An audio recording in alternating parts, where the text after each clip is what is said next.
ఈ ప్రాంతంలో ముందు ఒక 40-50 సంవత్సరాల క్రితం రైతులు అన్ని రకాల పంటలు పండించేవాళ్ళు. ఎలాంటివంటే కొర్రలు కానీ, ఆర్కలు కానీ, మినుములు కానీ, ఆ తర్వాత ఉలువలు కానీ, పెసర్లు కానీ, కందులు కానీ ఇలాంటివంటి పంటలు పండించేవాళ్ళు. ఈ మధ్యకాలంలో దాదాపు కొన్ని సంవత్సరాల నుంచి ఇలాంటి పంటలన్నీ మానేశారు. కాబట్టి ఇవాళ జరుగుతున్నటువంటి ఈ కార్యక్రమంలో రాబో రైతులకు ఇలాంటి పంటలు పండించాల్సిన ఒక అవగాహన కల్పించడం చాలా గొప్ప విషయం అనేటువంటి విషయాన్ని నేను మీ ముందుంచుతున్నాను. కాబట్టి రైతులంతా ఇది మారిపోయింది. ఇప్పుడు ప్రస్తుత పరిస్థితి ఎలా మారిందంటే కేవలం వరి, ఆ తర్వాత గ్రౌండ్ నట్టే పండిస్తున్నారు. కొద్ది కాలం క్రితం మొక్కజొన్న కూడా పండించేవాళ్ళు. ఇప్పుడు అలాంటి పంటలు పండించలేదు. కేవలం సేంద్రియ ఎరువుల ద్వారా, రసాయనిక ఎరువుల ద్వారానే పంటలు పండిస్తున్నారు. కాబట్టి సేంద్రియ వ్యవసాయం చేయడానికి రైతులను ప్రోత్సహించాల్సిన అవసరం ఎంతైనా ఉంది. ముఖ్యంగా రైతులు ఇలాంటి పంటలు పండించడానికి ముందుకు రావాలి. ఇవాళ మార్కెట్లో ఇలాంటి వస్తువులకు చాలా విలువ పెరిగింది. తర్వాత వాటి డిమాండ్ పెరిగింది. రైతులు రాను రాను ఇలాంటి వ్యవసాయం చేయడం మర్చిపోయారు. కాబట్టి రైతులు ముందు కూడా ఇలాంటి వ్యవసాయం చేయడానికి ముందుకు రావాలనేటువంటిది మా యొక్క ఆలోచన విధానం.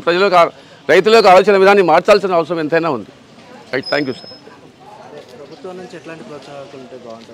ప్రభుత్వం ప్రోత్సహించాలి. వీటి గురించి వాళ్ళకి అవగాహన కల్పించాలి. వాటి గురించి మార్కెట్ ఏర్పాటు చేయాలి. వాళ్ళకి సులభంగా రైతులు మార్కెట్కు తీసుకుపోయి వాళ్ళు పండించిన పంటలు మార్కెట్లో వాళ్ళకు గిట్టుబాటు ధరలు వస్తే తప్పకుండా రైతులు ముందుకు వస్తున్నటువంటిది మా ఆలోచన విధానం.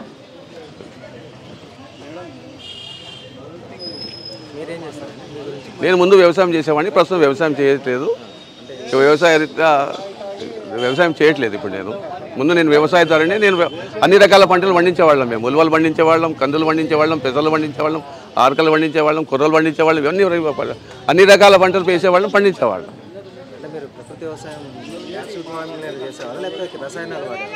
అప్పుడు మా పెద్దలంతా ప్రకృతి వ్యవసాయం చేసేవాళ్ళు.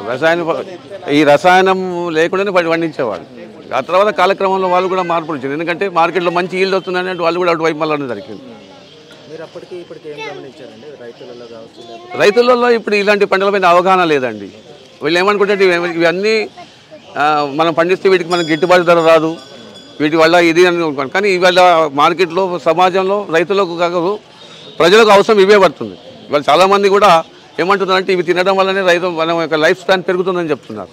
ఇవాళ చాలామంది తింటున్నారు కూడా. కొర్రబువ్వ తింటున్నారు, ఆ తర్వాత ఆర్కలు తింటున్నారు, అరకెలను తింటున్నారు, ఇవన్నీ తింటున్నారు.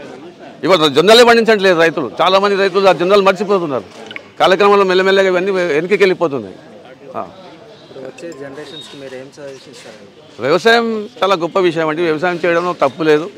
ఎందుకంటే వ్యవసాయం ఒక విషయం ఏంటంటే మనం ఒక 10,000 ఒకసారి మనం బ్యాంకులో పెట్టుకుంటే అవి 10,000 కావడానికి కొన్ని సంవత్సరాలు పడుతుంది. కానీ వ్యవసాయంలో అలా కాదు.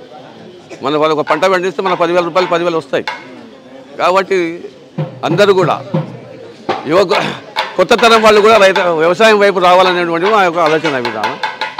ఎందుకంటే పుష్కలంగా నీళ్ళు వచ్చిన మన ప్రాంతంలో అన్ని రకాల పంటలు పండించడానికి అనువైన ప్రాంతంగా మన పరిస్థితులు ఉన్నాయి.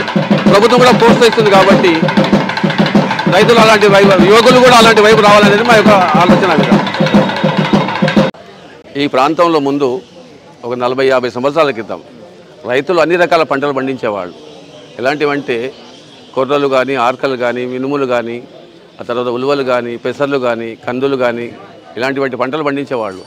ఈ మధ్యకాలంలో దాదాపు కొన్ని సంవత్సరాల నుంచి ఇలాంటి పంటలన్నీ మానేశారు. కాబట్టి ఇవాళ జరుగుతున్నటువంటి ఈ కార్యక్రమంలో రాబో రైతులకు ఇలాంటి పంటలు పండించాల్సిన ఒక అవగాహన కల్పించడం చాలా గొప్ప విషయం అనేటువంటి విషయాన్ని నేను మీ ముందుంచుతున్నాను.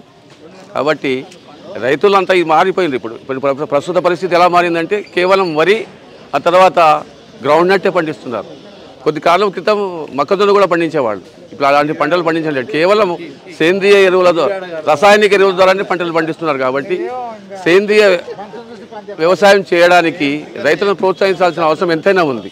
ముఖ్యంగా రైతులు ఇలాంటి పంటలు పండించడానికి ముందుకు రావాలి. ఇవాళ మార్కెట్లో ఇలాంటి వస్తువులకు చాలా విలువ పెరిగింది. తర్వాత